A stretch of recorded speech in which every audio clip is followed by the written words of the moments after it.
श्री शिवाय नमस्तुभ्यं भक्तों, हर हर महादेव, जय श्री महाकाल। हम आपको बताने वाले पार्थिव शिवलिंग पूजन में लगने वाली संपूर्ण सामग्री क्या क्या है। तो वीडियो को बिना स्किप करे एंड तक ज़रूर देखें, क्योंकि अगर आप वीडियो को स्किप करेंगे तो आप पूजन करते टाइम फिर से कोई ना कोई सामग्री भूल जाएंगे और इसमें नुकसान आप ही का होगा। इसलिए बार बार बोल रही हूँ, वीडियो को स्किप ना करें। एक ही वक्त तो पहली सामग्री आपको लेनी होगी एक बड़ी सी परात। परात किस लिए? क्योंकि इसी परात में आपको पार्थिव शिवलिंग का निर्माण करना होगा और इसी परात में आप पार्थिव शिवलिंग का पूजन करेंगे। तो इसके लिए आपको एक बड़ी परात की आवश्यकता पड़ेगी।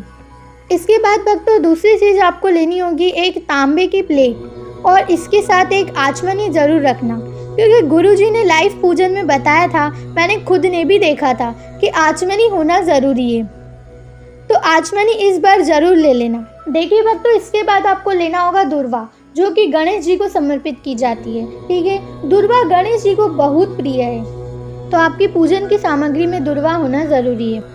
इसके बाद आपको लेनी होगी लौंग। अब लौंग कितनी लेनी होगी तो आपको बता दें कि लौंग की संख्या होनी चाहिए 21। ठीक है, उसके बाद में आपको लेना होगा एक श्रीफल यानी कि नारियल। आपको सूखा गोटे वाला नारियल नहीं लेना है, आपको यह पानी वाला यह नारियल लेना होगा जो सभी देवी देवताओं को समर्पित किया जाता है। उसके बाद आपको लेनी होगी बड़ी इलायची। कितनी लेनी होगी तो आपको बता दें कि आपको लेनी होगी 21 बड़ी इलायची। ठीक है, उसके बाद में आपको चाहिए होंगे थोड़े से पान के पत्ते। ध्यान रहे, आपको पूजा के पान के पत्ते लेना है। पान के पत्ते लेना होगा आपको 3। ठीक है, उसके बाद में आपको लेनी होगी सूखी मेहंदी। ध्यान रखना, कोन वाली मेहंदी नहीं चलेगी और यह सूखी मेहंदी आपको किसी भी पूजा पाठ सामग्री वाले की दुकान पर मिल जाए। कोन वाली मेहंदी इस्तेमाल मत करना, मैं आपको एक बार फिर से बता रही हूँ।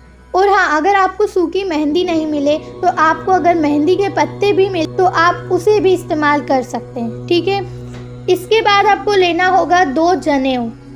याद से 2 जनेऊ आपकी पूजा की सामग्री में होना ज़रूरी है। 2 जनेऊ क्यों? क्योंकि एक जनेऊ शिव जी पर समर्पित की जाएगी और एक जनेऊ गणेश जी पर समर्पित की जाएगी। अब इसके बाद आपको लेना है पूजा की 3 सुपारी।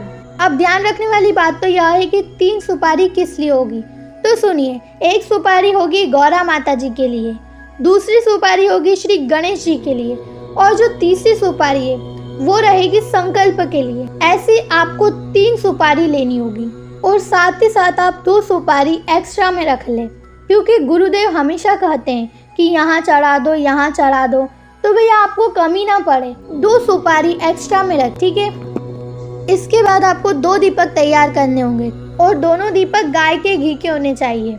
अब ध्यान रखने वाली बात तो यह है कि आपका जो पहला दीपक है वो अखंड जलाने के लिए है, जो कि अखंड जलेगा। पूजा चालू होने से लेकर पूजा जब तक ख़त्म नहीं हो जाती, जब तक शिवलिंग का विसर्जन नहीं हो जाता, वो दीपक तब तक जलेगा। ठीक है, उसके बाद जो दूसरा दीपक है वो आपको आरती के लिए तैयार करना होगा। चलिए, उसके बाद आपको लेना होगा थोड़ा सा कपूर और इसी के साथ आपको थोड़ी सी लेनी होगी मोली, जिसे हम लोग कलावा भी कहते हैं। ठीक है, इसके बाद आपको लेना होगा पीला चंदन और लाल चंदन। ये दोनों चंदन पूजा में होना बहुत ज़रूरी है, क्योंकि जितना महत्व पीले चंदन का है उतना ही महत्व लाल चंदन का भी होता है, इसलिए पीले चंदन के साथ लाल चंदन भी रखिए। चलिए, इसके बाद आपको लेने होंगे बेलपत्र। कितने? वो भी 21 बेलपत्र आपको लेने होंगे, जो कि शिव जी को बहुत प्रिय है।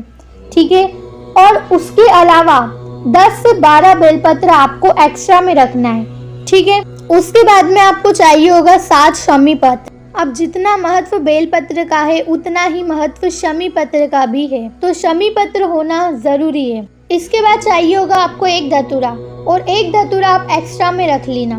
उसके बाद में आपको लेने होंगे गुलाब के फूल। किस संख्या में? तो 7 गुलाब के फूल आपको लेना है, जो कि पूजा के लिए है।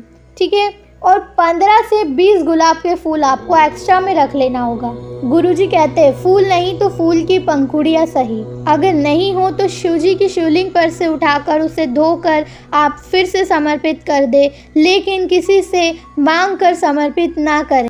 उसके बाद में आपको लेने होंगे 20 से 25 सफ़ेद फूल। ठीक है, आप कोई सा भी सफ़ेद फूल चढ़ा सकते हैं, लेकिन ध्यान रखना केतकी का पुष्प भी सफ़ेद होता है। तो आप यह गलती मत करना, केतकी का पुष्प कभी मत चढ़ाना शिव जी पर, वरना आपको 1000 गौ हत्या का पाप लगेगा।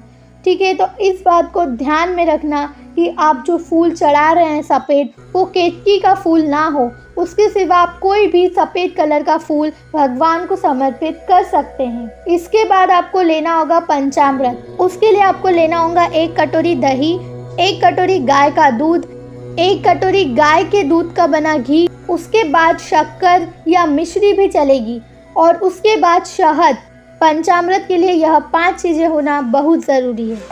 इसके बाद आपको लेना होगा थोड़ी सी काली तिल।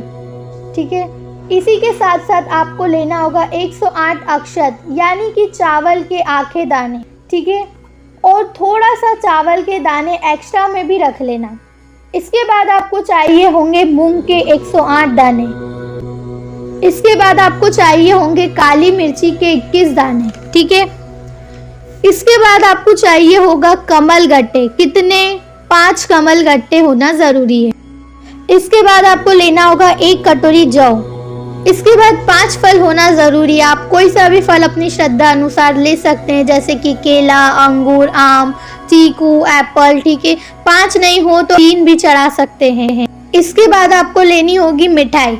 आप कोई भी आपकी श्रद्धा अनुसार कोई सी भी मिठाई आप प्रसाद के लिए रख सकते हैं, और साथ ही 1 लोटा जल होना जरूरी है। अब हम बात करते हैं पार्थिव शिवलिंग बनाने के लिए कौन सी मिट्टी चाहिए। तो हम आपको बता दें कि तुलसी के गमले की मिट्टी को छोड़कर आप किसी भी पौधे की काली मिट्टी से पार्थिव शिवलिंग का निर्माण कर सकते हैं, और आपको बालू रेत मिल जाए तो उससे शिवलिंग बनाना और भी महत्वपूर्ण माना जाता है।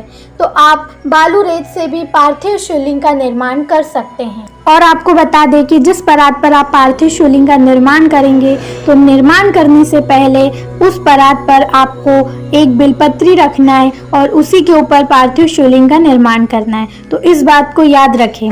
भक्तों, वीडियो पसंद आया हो तो वीडियो को लाइक करें, चैनल को सब्सक्राइब करें। हर हर महादेव, जय श्री महाकाल।